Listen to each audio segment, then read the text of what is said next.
Hello, my name is Jackie Carter. Welcome to Channel 4 News. Today we'll talk about communication technology and more specifically email etiquette. In our collegiate years, we all have or will have to send an email to a professor. Having proper email etiquette is important in order to show respect and portray yourself in a professional manner. And now I'll hand it over to Breaking Elaine. news. Have you ever thought about when the perfect time to send an email is? You want the recipient to respond in a timely manner? In order to ensure that, you need to make sure you don't send them an email at an inconvenient time. Raymond Ray points to a recent study of 21 million messages from email marketing firm GetResponse, which breaks down the best timing and strategies for getting responses from others. Though there are some variations between people, but according to their research, the best possible times to send emails for open rates and click through them is between 8 a.m. and 10 a.m. or between 3 p.m. and 4 p.m. However, be aware that professor schedules and make sure to check the syllabus to see when their office hours are. Also, you should make sure not to send an email on weekends, only Monday through Friday. Now, back to Elena with the regular scheduled segment on subject lines. Hello, my name's Elena, and I'll be talking about the importance of the subject line of an email. To begin your email, it is helpful to summarize the email's content in the subject line. For example, if you were sending your professor an email and had a question about your final project, your subject line might read, "Question about final project." This gives the recipient a heads up on what the email is about and how urgent it is. Keeping the subject line brief is very important. It needs to quickly grab the reader's attention. Typically, the subject line is often left until the last minute and doesn't have a lot of thought put into it. Not including a subject line is one of the biggest mistakes you can make. The subject line often determines whether an email is opened and how the recipient responds. An email with a blank subject will most likely get deleted, lost, or immediately irritate the recipient, who is forced to open the email to then find out what it's about. A tip for creating good subject line is to keep it less than 50 words and to try to focus on quickly putting your best foot forward. And now on to Taylor with appropriate greetings. Thanks, Selena, and hello, my name is Taylor. The first step is to begin with an appropriate introduction. You want to greet the receiver respectfully and professionally. This is going to set the tone for the rest of the email. Jumping into your message, consider starting with a good morning or a hello, followed by the person's professional name. Now let's go to Lewinsky with the email content. For the great information. Hello everyone, my name is Lewinsky Georges and I'm here to talk to you guys about tips on how you can improve your writing in your emails. Now to start off, proofread, proofread, proofread, proofread. Do this for your own sake. Before you send that email, be sure to check the syllabus.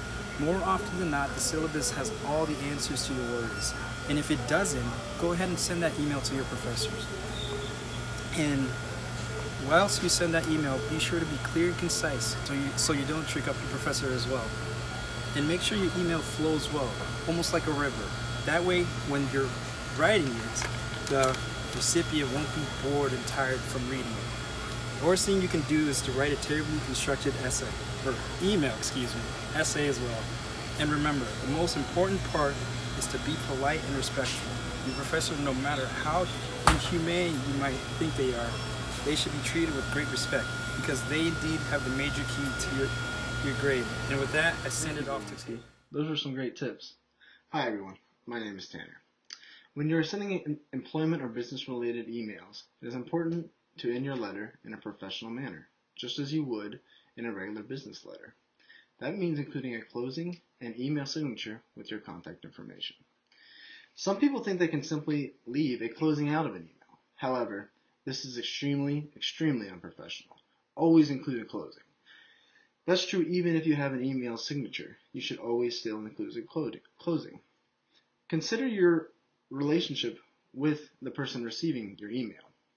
You should stick to professional email closings when speaking to anyone related to your job search or school.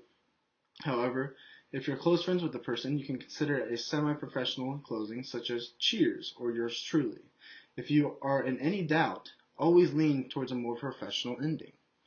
Avoid unprofessional closings. Even if you're friends, avoid any unprofessional closings in business email, including "see you later" or "XOXO" or any other informal sign-offs.